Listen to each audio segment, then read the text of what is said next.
Olá, bom dia! Tudo bem com você? Dormiu bem? Espero que sim.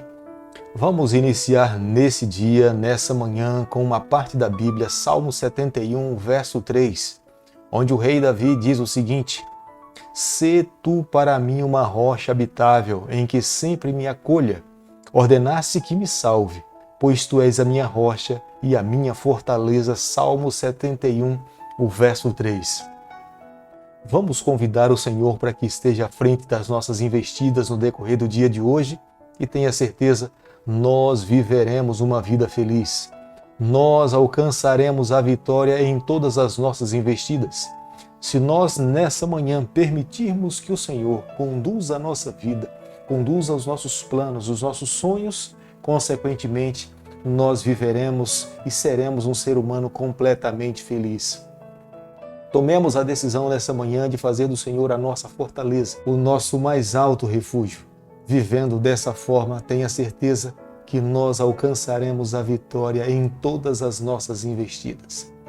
Nessa manhã, nesse momento, quero convidar você a ter nas mãos a palavra do Senhor no livro de Números, capítulo 21, o verso 1. Ouvindo o cananeu, rei de Arade, que habitava no Neguebe, que Israel vinha pelo caminho de Atarim, pelejou contra Israel e levou algum deles cativos. Os israelitas estavam há 15 dias de entrar na terra prometida, mas pelo fato de terem desacreditado no Senhor, deixado de confiar nas palavras do Senhor, acabaram perambulando pelo deserto por um período de 40 anos. Uma nova geração Deus levantou.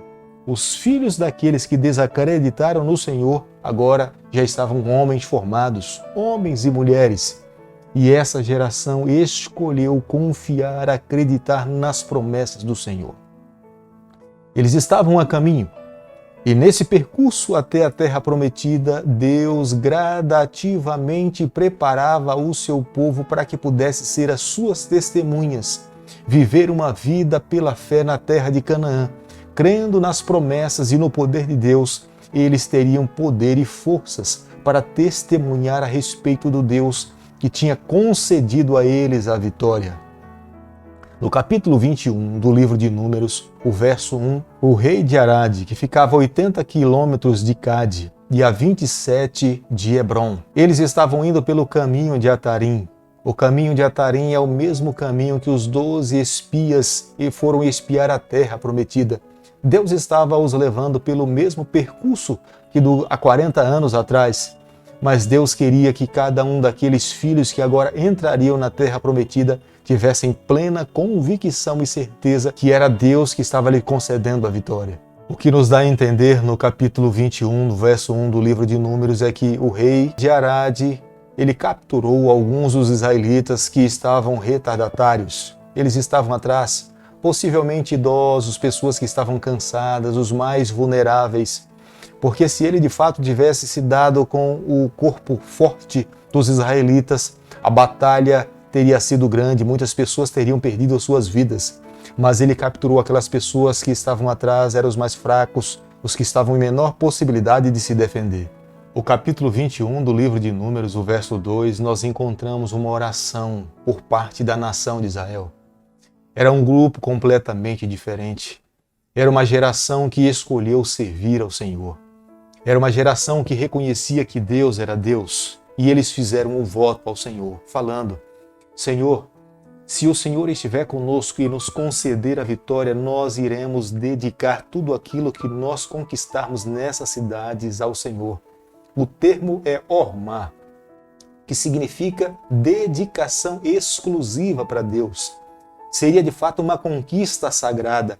Eles iriam lutar em nome do Senhor e o que eles conseguissem como despojo de terra e aquelas cidades seriam dedicadas exclusivamente ao Senhor. Deus tinha levantado uma nova geração. Deus sabia perfeitamente o que ele estava fazendo em não permitir que a geração anterior entrasse na terra prometida. Deus agora estava ao lado mais uma vez, como ele tinha se comprometido com a geração anterior e eles não creram.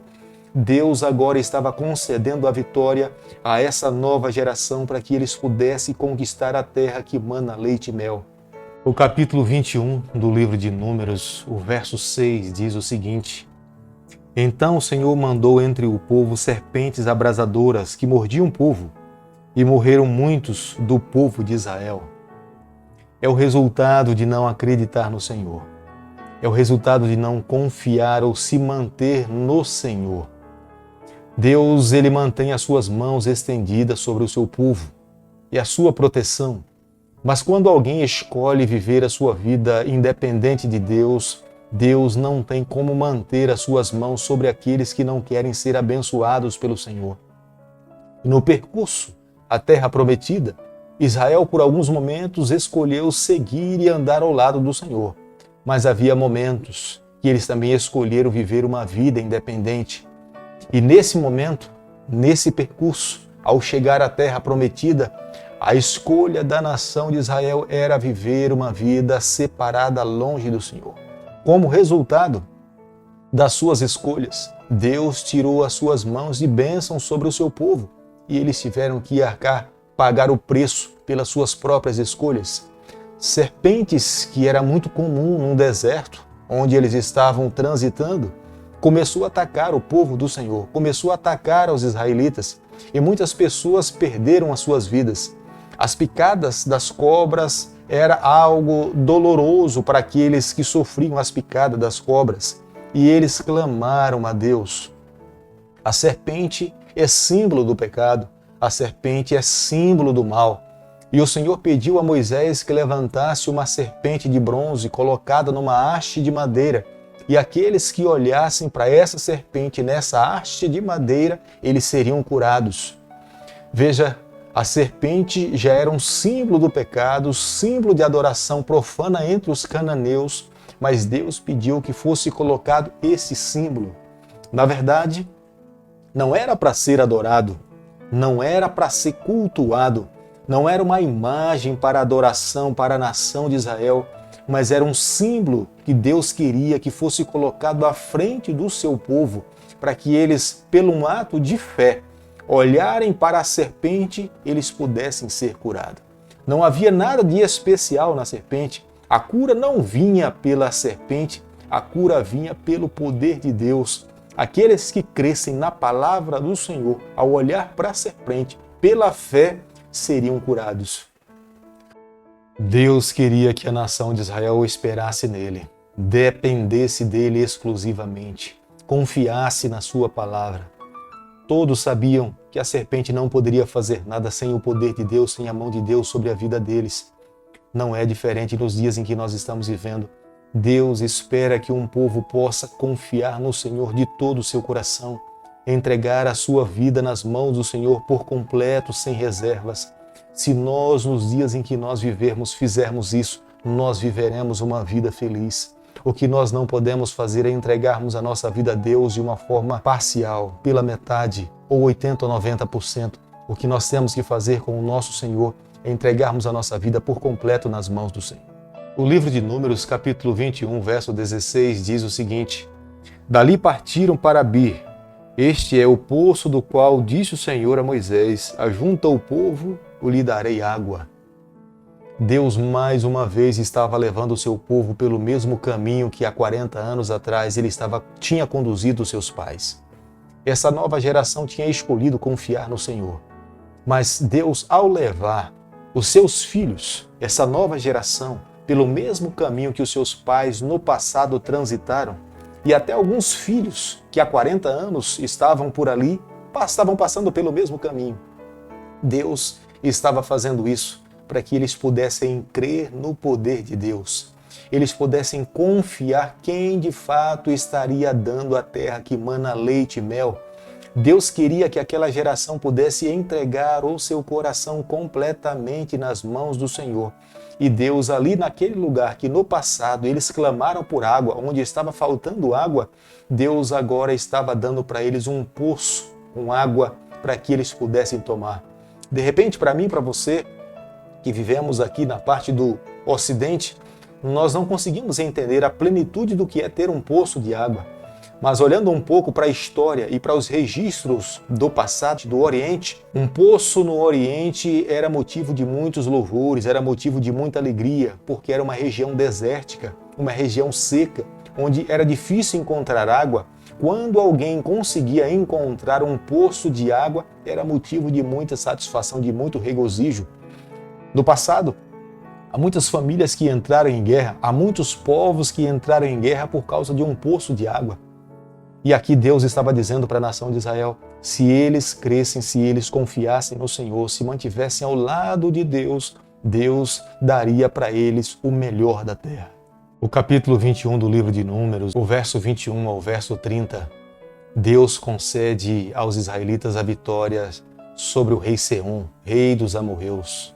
Os amorreus não eram uma cidade, não eram um povo em si, uma nação, mas eram nômades que moravam no deserto. Deus concedeu a vitória dos israelitas sobre esse povo.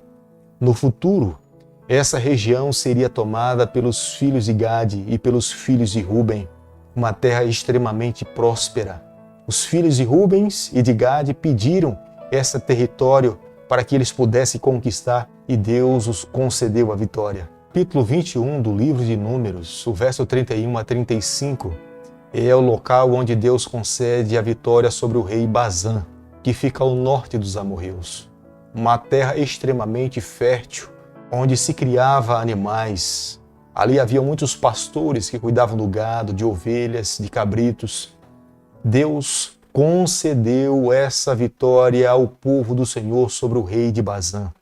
No futuro, Gileade e os seus descendentes morariam nessa terra por ser uma região muito próspera, rica para os pastores de gado e de ovelhas.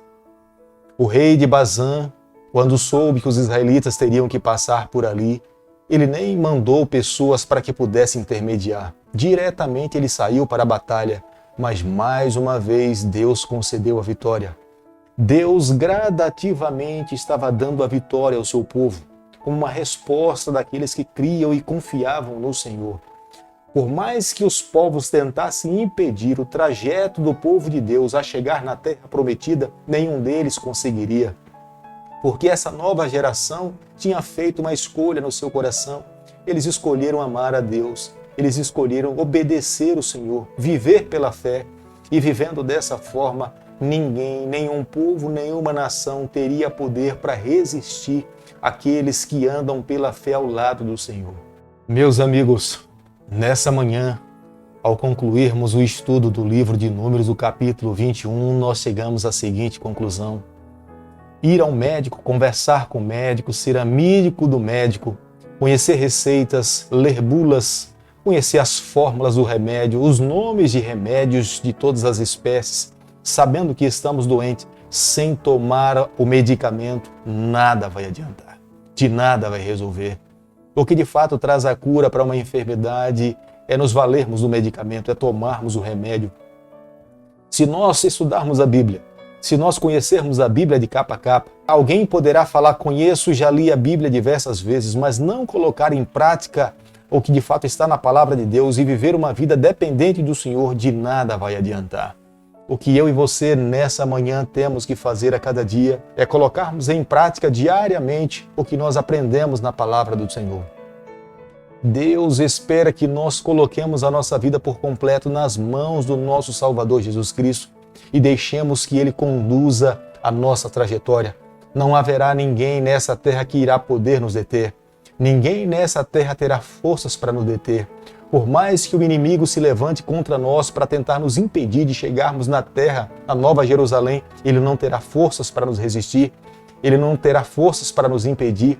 Deus sempre vai estar ao nosso lado e nós alcançaremos a vitória em todo o nosso percurso. Mas o que eu e você temos que fazer a cada dia é de fato permitirmos que Deus conduza a nossa vida. Vivendo dessa forma, nós viveremos uma vida feliz. Querido Pai, nas Tuas mãos, nessa manhã, nós nos colocamos. Nós confessamos as nossas falhas. Nós abrimos o nosso coração. Nós pedimos ao Senhor que nos conduza em todo o nosso percurso. Nos dê a graça de um dia estarmos com o Senhor por toda a eternidade. É o nosso pedido, é a nossa oração e nós fazemos em nome de Jesus. Que o Senhor te abençoe e te guarde. Que Ele faça resplandecer o seu rosto sobre você. Que Ele tenha misericórdia de você. Que sobre você, nessa manhã, Ele levante o seu rosto e conceda a sua paz, em nome de Jesus.